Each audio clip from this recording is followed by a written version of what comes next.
Welcome, everyone, to Mindset Mentoring for Athletes, Families, and Entrepreneurs.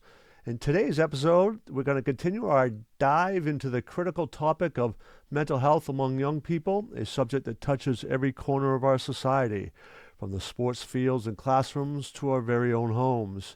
Joining us today will be Kelley Torres to share her experiences playing D1 softball, professional softball, and being a graduate student and graduate assistant coach at Clemson University. Stay tuned as we uncover the power of mindset in shaping the mental health of young people, discuss practical solutions to empower the next generation. Welcome to Success Institutes, where we turn potential into achievement. Are you ready to transform your mindset and unlock your true potential? We are experts at guiding teenagers, families, athletes, and entrepreneurs to break through limiting beliefs and release negative emotions, empowering them to adopt a champion's mindset. Do you feel like you have more potential to unlock, but something is holding you back from reaching it? Or do you feel that about your teenager, teen, or business? At Success Institutes, we understand these challenges. Our Mindset Transformation Training and 10-week Transformative Habits Integration Program are designed to help you overcome unconscious obstacles, foster a growth mindset, and build habits that allow you to become a master of your mindset and a master of your life. Our foundational programs offer practical tools and strategies to shift from a mindset of defeatism to one of unstoppable success. Imagine gaining clarity, confidence, and the habits needed to reach your goals and enhance your well-being. Whether you're an athlete striving to reach new heights, a student pushing for academic success, a parent balancing your teen's needs with your own challenges, or an entrepreneur looking to unlock your full potential and that of your team, we are ready to support you every step of the journey. Discover how our tailored programs can help you break barriers and build a future full of possibilities. Ready to take the first step towards transformation? Visit successinstitutes.co and schedule a discovery call with our team today to learn how you can shift your mindset, overcome challenges, and achieve your dreams. Success begins with the right mindset. Contact us now to start your journey to greatness.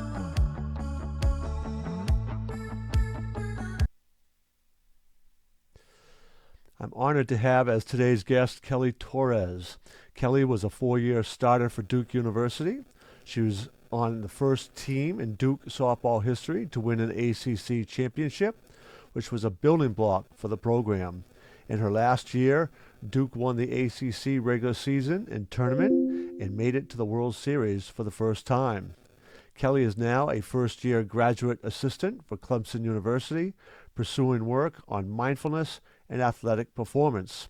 And she also plays professional softball in the Women's Professional Fast Pitch League, as well as with the Colombian national team. She'll be playing in the Bolivianos Yugos this winter in Peru.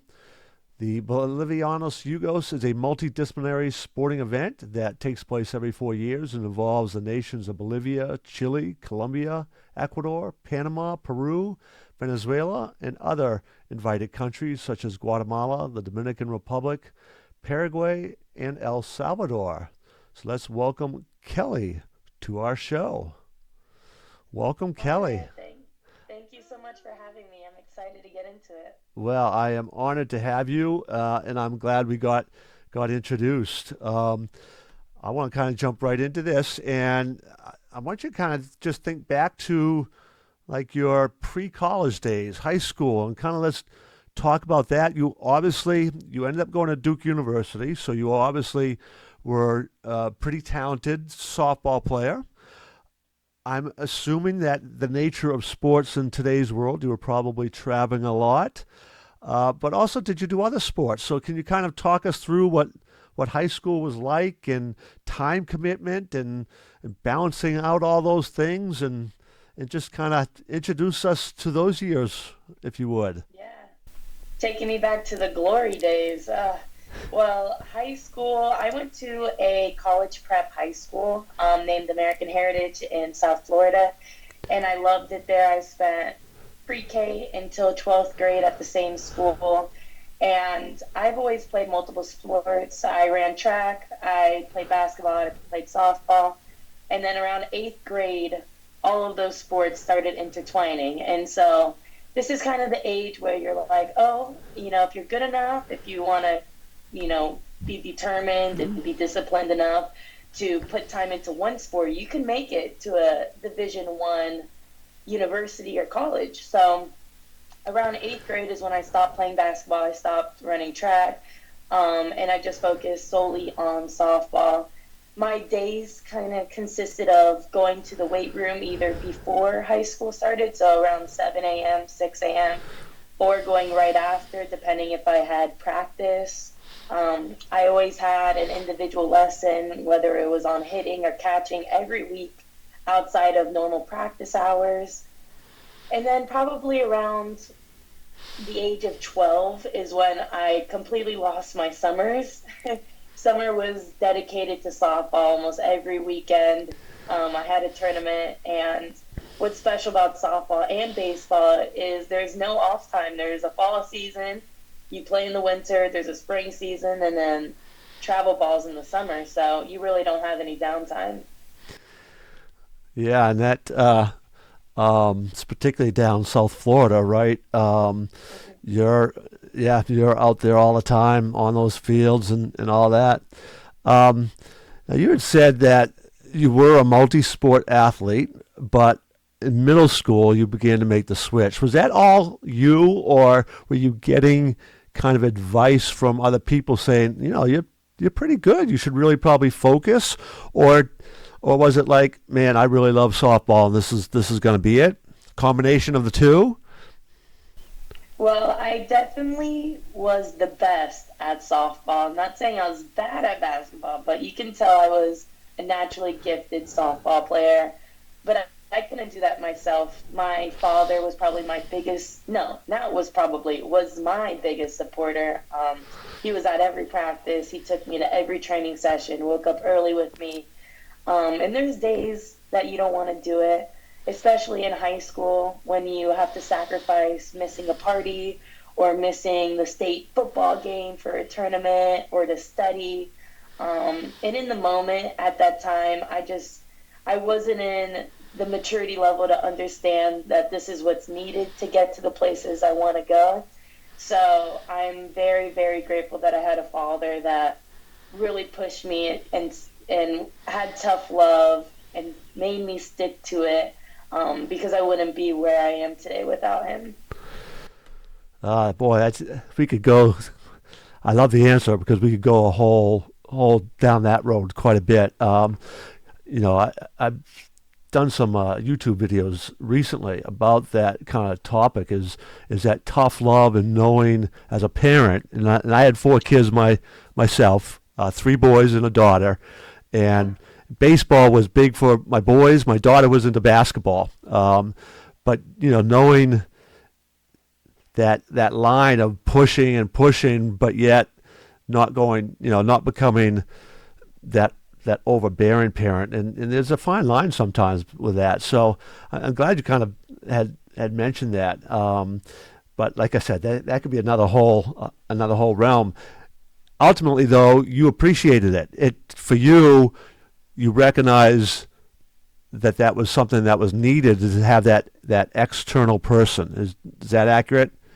Yep. Yeah. So you go through high school. You're traveling all the time. You're doing all that. You've obviously managed the academic side as well, because if you're going to be playing D1 ball, you got to be able to balance both out, right? Mm-hmm. And you end up going to Duke University.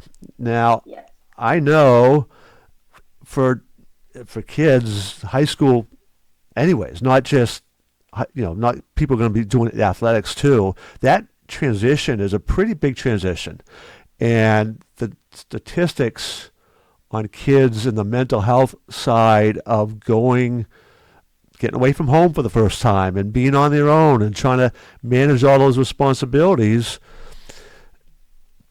is challenging. And on a side note, I don't know that we do a well enough job preparing kids for that. Can you talk about that transition? And as a D1 athlete, there's more responsibilities put on you, but was the school there to help you with that? How did they do with that? And can you just kind of talk about the challenges and the experience of going high school to play D1 sports? Yeah. Well, you hit it on the nail. I feel like in high school, it's super easy to take APs, to take all those honors, get A's and everything. I had like over a 4.0 GPA in high school while being an athlete. And then you get to college and everyone's great. So especially at Duke, it's like not even just the athletes, but everyone in the classroom is committed to excellence. And so it was difficult for me to not be the best in the room. I feel like in high school, it's very easy to do that and to be that. And so I kind of had to do a reality check of how am I going to still motivate myself to work hard, even though I'm not getting that same accolade as I used to get. I also had a special year because I went in as a COVID freshman. And so there was no online class, or there was no in-person classes. Everything was online. And I think that made the transition easier. I think my freshman year was easier than my sophomore year. All the classes were online. I didn't have the college experience. I didn't really meet people outside of my team. We were kept in a bubble. But sophomore year came, and I feel like that was honestly my true freshman year of living in the real old Duke dorms of, closet size, sharing a room, to going into my hard neuroscience classes in the 8 a.m.s right after 6 a.m. lifts. And it's difficult when you are living a life like that and you're failing, or not failing, but you're not really doing your best in classes, and then that translates into now you're not performing your best in practice because you're thinking about your grades, and now you have to go after practice to study for the class, and then everything all starts getting in the mix of you're going through the motions rather than wanting to be there. So my sophomore year, I struggled with mental health, and there was times where I lost the drive of wanting to be there every day and pushing myself and being my best version of myself at practice. And you can tell, I ended up losing my position that year and going back and forth of playing and not playing, and my mental health took a toll. And so going back that summer after my sophomore year, I learned more about how to take care of myself, and that's where I learned how to meditate, how to do mind-body practices. And my junior and senior year, definitely you can see growth, not only in my playing abilities, but just my ability to time manage and to take care of myself. And so for Duke, they offered us, we had a sports psychologist that we met with probably twice a week, or not twice a week, twice a month, my bad, as a team. And we worked with just team connection. How can we enhance our unity, our chemistry? And so when I went home, I was able to take those practices and put them on my individual self and finally have the time to work just on myself rather as with a team. That's kind of good to hear. And I know a lot of the top D1 schools have psychologists available and all. But you had said in there that you began to do this on your own. I can't remember the exact words that you used, but something. So was that, like, after you lost your position and all, how much of what you were beginning to do to get that back and deal with what you were going through emotionally was coming from what you were learning from, like, the sports psychologist and Duke, and how much of that was coming from your own, like, I've got to make a change here. I got to do something different.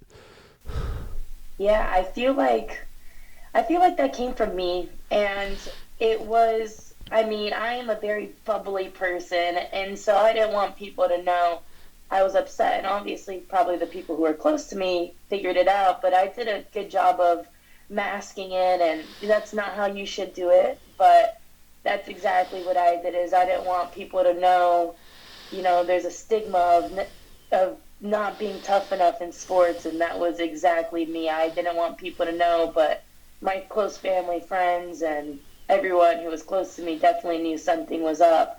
But I was kind of really obsessed with Muhammad Ali. And so I read one of his memoirs, and he talked about meditation, and he was a Buddhist and brought those values into his athletic performance. And this was kind of the first time I learned about the crossing of meditation or religion in sport and how that helped him. And so when I finally had the time, I kind of wasn't even doing this to enhance my sport or my physical performance. It was more to make sure I was okay. There was a point in the season, my sophomore year, where I was like, this isn't normal. You know, I'm 20, 21 years old. I should not be living this life of crying every night and then trying to hide my eyes to make sure they don't look puffy so people didn't know I was crying, and hiding and hiding and hiding. And so there just came a point where I realized this is not how life is supposed to be at this age. Take a second. Let's not do any softball this summer. Let's reset, refocus, and just focus on Kelley. Not Kelley the softball player, but just Kelley. And by doing that and taking a step away from the sport, it helped the sport, which is ironic, but that was my path to it. Yeah, once again, this happens all the time, but you know, in your answer, there's so much more we could kind of delve into. I'm a little bit curious too with because when I work with athletes, and whether it's athletes or families or business people, but some of those things you were just talking about are vital, and so developing those routines and rituals in your life to manage your emotions and your attitude and all that are like so incredibly important. But what gets lost a lot, and I'm curious about this sports psychology aspect, is helping people identify things in their past that pop up as obstacles on the unconscious level, right? There are little beliefs that we don't even necessarily know we're holding on to that will pop up and kind of interfere with our ability to manage situations, to access in athletics, access that flow state, etc. And learning to identify those and then how to deal with those is like incredibly important. I feel like it gets overlooked way too often. In any of that stuff you guys were doing as a team or even individually, was that part of it, or was it much more about managing emotions and stuff in the present moment and trying to think about the future as well? Like, you know, I got a competition tomorrow or next week and how to deal with that. Can you speak to that for a moment? Yeah. In our team psychology sessions, I feel like more discussion was based on our team unity, our team culture, who do we want to identify as, you know, trying to build what our team stands for within just the players rather than the coaches. And looking back, I feel like a lot of our practices, I mean, it's a team of 20, 25 plus girls. There's going to be drama. There is going to be disagreements, opinions. And so I felt like a lot of those conversations were to either hash out things or make sure everyone's on the same page, rather than a more individual focus of what your approach should be. I think our psychologist implement like techniques. She always uses like the flashbulb technique, is like, what do you want your focus to shine on? But I think more individual prep for me came to the work I was doing by myself. Yeah, that, you know, that's typical. That's a typical answer from what I hear, and it's good that you were able to discover that. However, it was, you know, discovering that book, Muhammad Ali, right? You know, for my son, it was You Can't Hurt Me, which was oh, geez, the author just suddenly slipped my mind, but David Goggins, who's a former Navy SEAL and all. But that book kind of helped trigger things for him, and you know, kind of chuckle because I'm like, I'm a mindset coach. Like, you know, you can you can come to me, and later on, you know, he came to me, you know, much more often. But sometimes it takes somebody outside to kind of to be that trigger, and books can do that.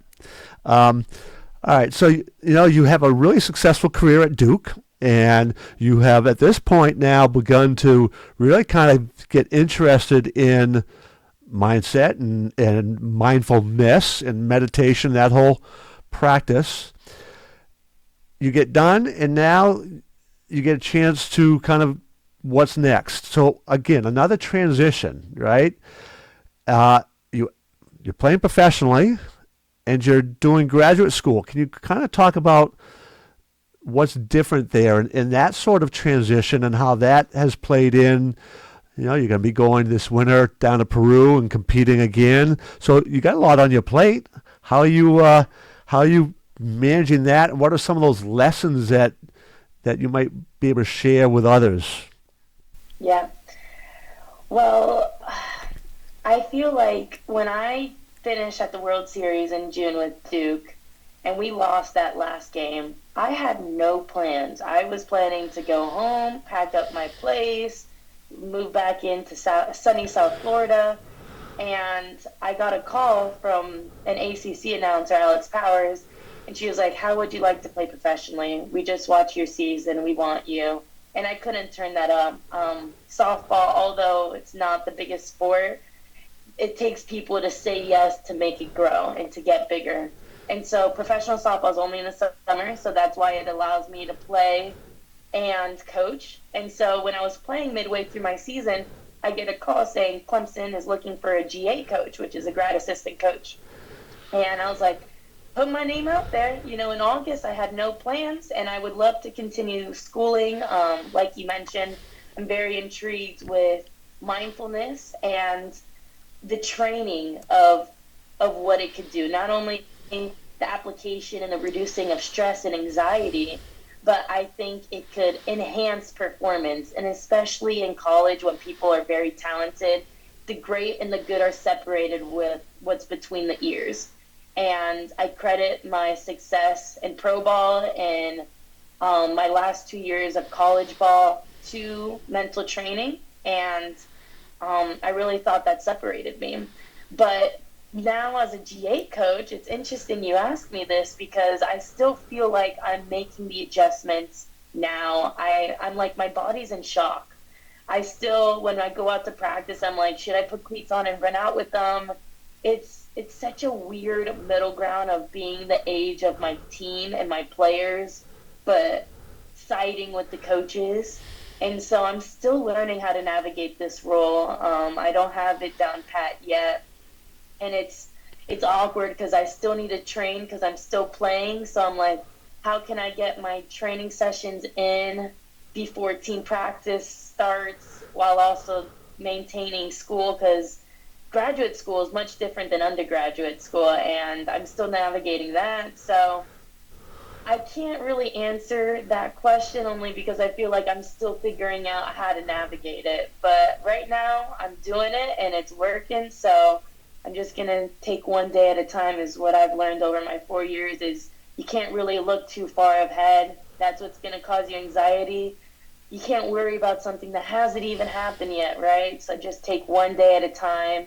And if you do everything right and what you're supposed to do this day, just trust that come 2 months from now, those day-to-day adjustments, those day-to-day, grinding times is what's going to get you to where you want to be.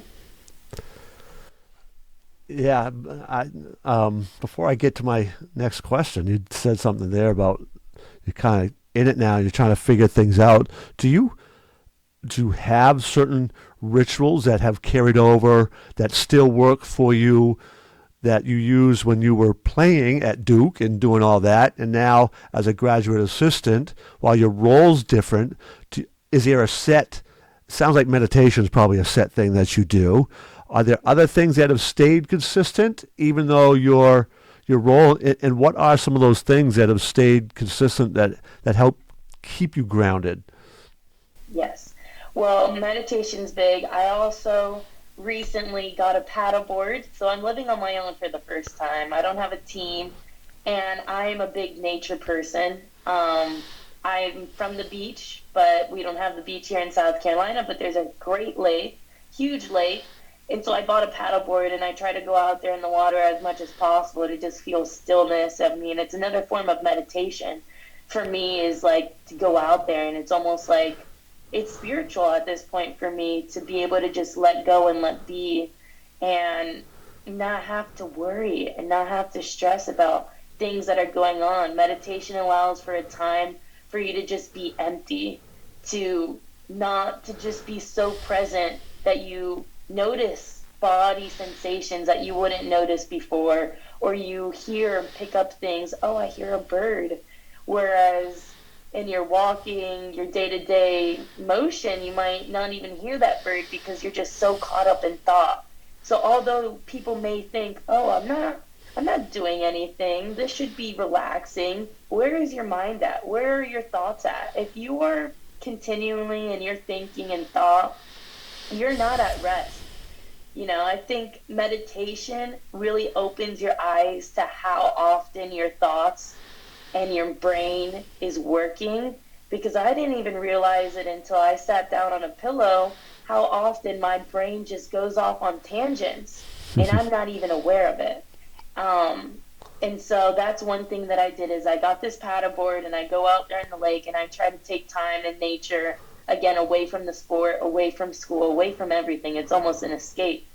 But yeah, and I feel like also the weight room, and as a college athlete, you go to the weight room 3-4 times a week with a team, and I didn't have that anymore, and I still want to be an athlete. And then I started going to a normal gym, wearing normal clothes, but I recently realized how important that is in my daily life. It gives me a competitive edge, and although I'm not competing against someone else, I'm competing with myself in my head, and that's all I need.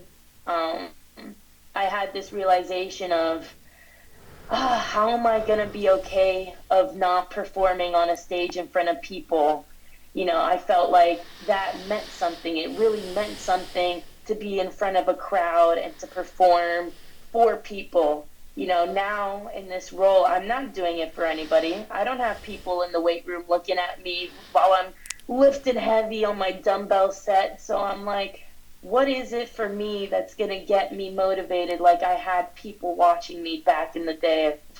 I say back in the day, but it was last year.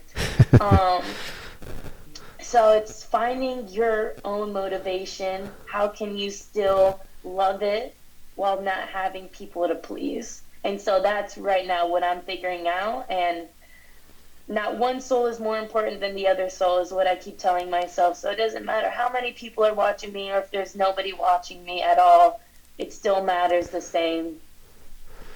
That's nice. So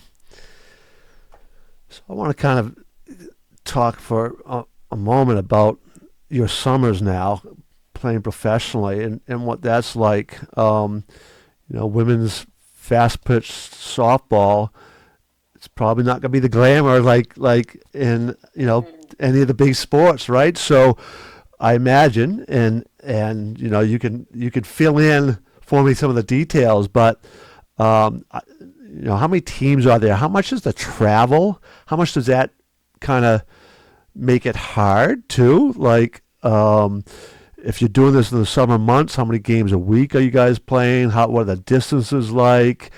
And what's that whole, because I just had this conversation with a college coach, and we were talking too about some of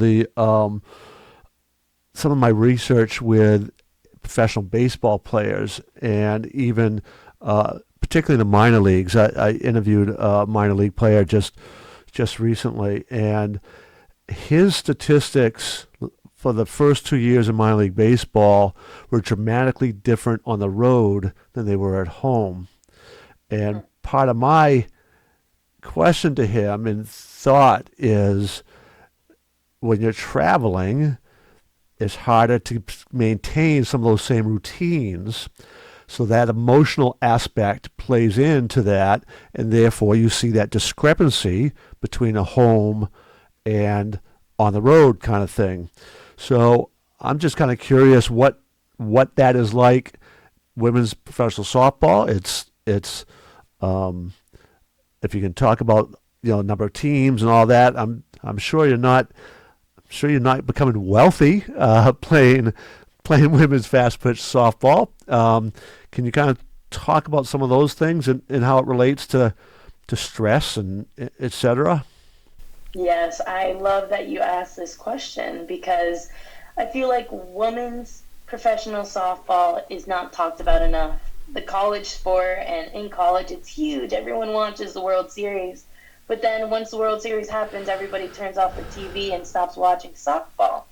And I think that's what's going to take for those fans in college sports that love softball to continue watching professional softball, because that's what's going to grow it. So for those who don't know, there's 3 leagues, which I think is what's the problem with professional softball. If you want to grow it, make it into 1 league. There's no 3 Major League Baseball leagues. So there's 3 separate softball leagues, and I think it's right now people are creating it and they want to be the one to be the big one, but I think people should put their egos aside and just combine them all, and they will really help grow the sport. But like you said, it's not something you're going to be making money on. If there's nobody watching it, there's no money coming into it. So everybody does have other jobs. A lot of people who play professional softball probably coach, but if they don't, they have a normal job. One of my good friends, Peyton St. George, plays in another league called Athletes Unlimited, and she was telling me how difficult it is because she had to work remote. She wasn't able to take the summer off. So she was working and playing professional softball, trying to make money in both ways, and it became too much for her. And so she decided to retire after this summer, and she definitely had some gas left in that tank. And so in order for us athletes as softball players to get the same respect as baseball players, I think a professional sport, you shouldn't be having to do 2 jobs at once. Professional softball is already difficult as it is. You're practicing, you're training, you're working hard, and then on top of that, now you have to do a 9 to 5 on your computer. It's just a very hard lifestyle to sustain. And I think that's the area of growth, is how can we make a livable wage off a sport like all the other sports can. I like to think about women's soccer and the model that they've recently built. Also, women's hockey has made huge attraction and in their league. And so the more that these sports, especially Caitlin Clark and basketball, the more female sports is getting recognized, it's going to bring all sports up together. So there's definitely a lot of growth that needs to happen and occur within softball. And I'm excited. I do think it's an up and coming. More and more people are going to say yes to playing, especially with really big names in college softball right now. So I think it can only get bigger. Yeah, you really are a pioneer, right? So it's in those early years. I mean, it seems like women's softball is probably like behind 100 some odd years behind what men's baseball was when that's first growing. You have multiple leagues, you're competing with each other, there's all this stuff, and they finally consolidate and all. And it, like you said, you got 3 different leagues all competing against each other. That makes it a little bit challenging. So you really are in that pioneering stage, and that is has a lot of challenges to it. So I admire what you are trying to do and pursuing that for yourself, but also bringing the game to more people. So that's an awesome thing. So because it's in those early years, and you just talked about some people have to try to work and balance all that. Last year, was that your first year in it?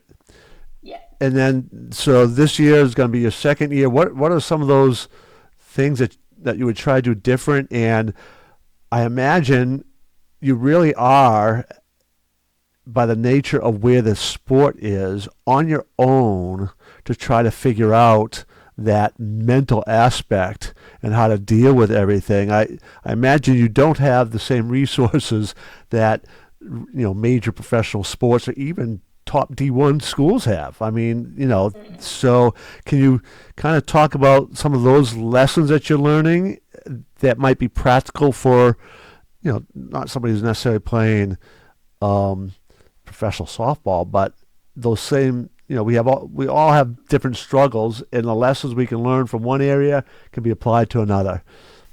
Yeah. I feel like the word gratitude comes into my head when you ask me that question. I kind of like it. I like that we don't have any resources that we pull up, and it reminds me a lot of travel ball and how I first started the game and the love that I had for it without all the amazing weight rooms or resources or nutritionists or, we were just so blessed at Duke to have so many beautiful things. I mean, it's beyond me. Even here at Clemson, the things that the players get are just, it amazes me about the resources that they have, from tutors to nutritionists to sports performance to a mental performance coach, literally anything you can think of. And in pro ball, you have none of that. You show up, you have your own equipment. You're just playing the game because you love it at this point, and you want to keep growing it. And I think that's what I love so much when I played over the summer, is that I am playing with a bunch of other very, very talented people who came from a bunch of different schools across the country.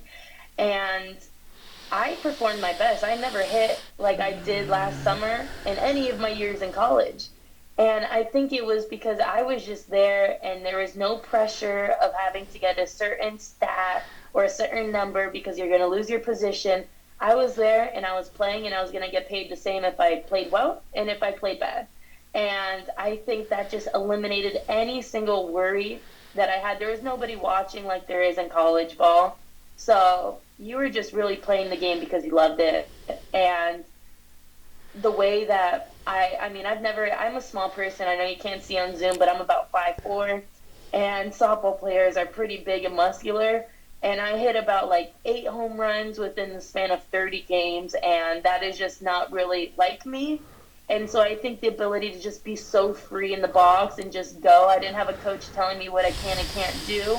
And so at this point of my life, I don't really need one. I've played this sport so long, and I know myself better than anyone else who knows me. And so I was able to make my own adjustments. If I was struggling in the game, I knew what I felt, and I can practice that rather than having someone tell me what to practice. And it really made my performance peak because I've never played like that, ever. Wow, you just said a whole lot there.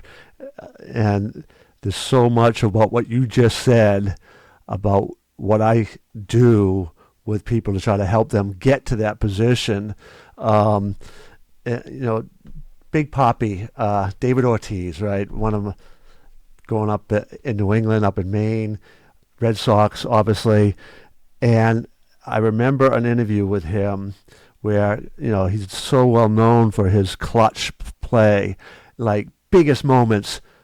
It seemed like he never failed, right, in the biggest moments. He obviously did, but what he said was it was easy for him to just kind of let go of the pressure of that by remembering the tough childhood he had in the Dominican Republic and how grateful he was for just the opportunity to be playing professionally in all this. And he said every time he thought of that, the outcome didn't matter that much because he was just loving it, enjoying it, and that release.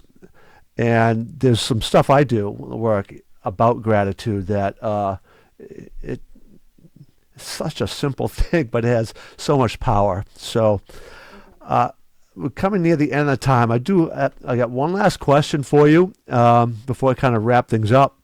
And it's now more related to your graduate work. There's a whole bunch of things I want to ask you too about coaching and all, but my understanding is what you are pursuing in terms of research, or what your area you think you're going to be interested in pursuing more of, is mindfulness and athletics. Is that accurate? And if you could kind of tell us a little bit about what you're thinking there.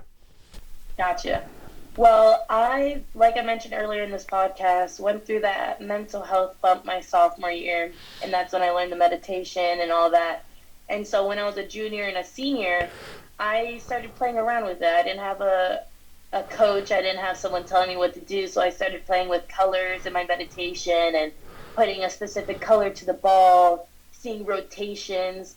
It got to a point where I felt like I was in one of those movies, when they're shooting with a gun and bullets are getting by you. It's like it was with softballs, and I was like visualizing, all right, when a ball's coming this way towards my face, that's a screwball spin. While it's breaking this way, it's drop, and that's a curve or a draw. And so to just visualize, and I started realizing that this is training. This is probably more important than taking 50 hits or 50 swings off a tee. Is really zoning in and seeing spin and taking the smallest things in our sport and just seeing them over and over and over in your head. And so that's when I was like, I really enjoy this. And I tried to start making progressions and body scans. And I started putting like a workout plan for my meditations.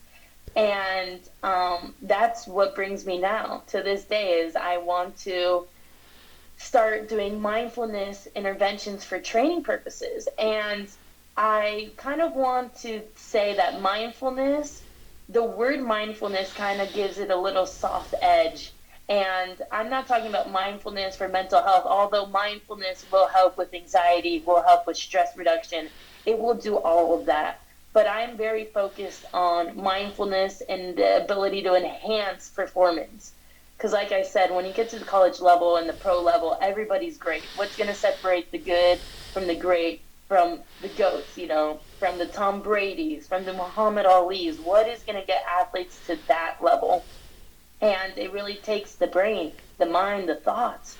And my thesis, what I'm hoping to do for my thesis is implement an MSPE intervention, which is Mindful Sports Performance Enhancement.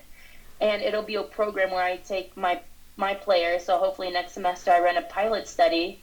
I'm getting certified in December to be able to run this intervention and to take them through this and to see if their actual physical performance and stats enhance just by going through consistent meditation practices.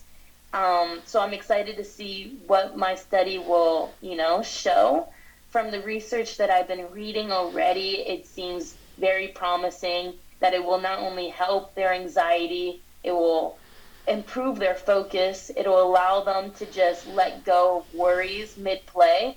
And to do all of that, it allows you to attain flow. And you said that earlier today in the podcast, is the attainment of flow is to be just what you're doing in the present moment, be purely softball, and to move in a harmony with your team. And so hopefully practicing meditation will allow these athletes to tap into their flow state more regularly and almost on command. Certain athletes will learn this meditation works for me. Maybe it's box breathing, where you're breathing in for 4, holding for 4, out for 4, hold for 4.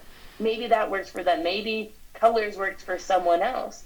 Maybe it's purely stillness. Maybe it's thinking of your happy place. So what's difficult with mindfulness is everyone's different. And so it's going to take the individual to learn about themselves and what works for them, while also working with me or an expert, whoever it is, in the field doing the intervention. So I'm really excited to kind of take a step back from player and to help future players with their mindset, just like it kind of helped me. Wow, that was awesome. We're near the end of the time. I could go on. I could do this talk with you for a long time. I do appreciate the time. I'm going to kind of wrap things up here. Again, this was awesome. I really appreciate you taking the time out. For those of you out there who are watching this, I'm sure you probably got a lot out of this as well. What Kelley talked about has implications far beyond anybody who's just going to be going to play in college sports, whether that is D1, D2, or D3. Just the whole transitional aspects of life and all of that has tremendous impact and lessons for any of you who would love to learn more about how you could bring what she was talking about to your team or your school, your group, reach out to me at coachchuck360.com. I have programs where I work with teams. I have an ambassador program I would love to talk to people about who want to bring it to their community, where we can actually begin teaching and training young people with these skills to be able to navigate life's storms, because as we all know, they do come up. So once again, if you have any interest in learning about how you might be able to host me or bring me into your community, you can reach out to me at coachchuck360.com and book a discovery call. So until the next time, I wish you all the best.